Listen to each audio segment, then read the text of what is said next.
Seperti contoh kemarin Taylor Swift itu, kita Indonesia aja yang kurang cerdas menurut saya. Lah kalau orang bisa membook, ya kita book aja. Mesti bayar, kita bayar. Apa namanya? Itu kan persaingan, nggak ada yang salah.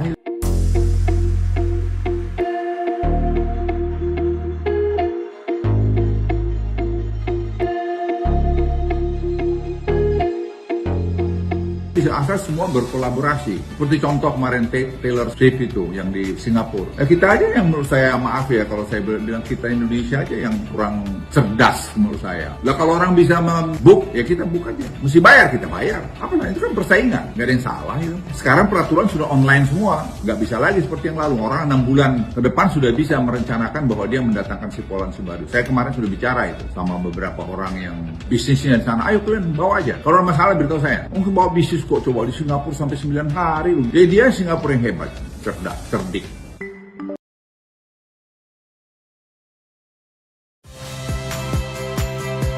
Saya Priska Clarissa. Saksikan program-program Kompas TV melalui siaran digital, pay TV, dan media streaming lainnya. Kompas TV, independen, terpercaya.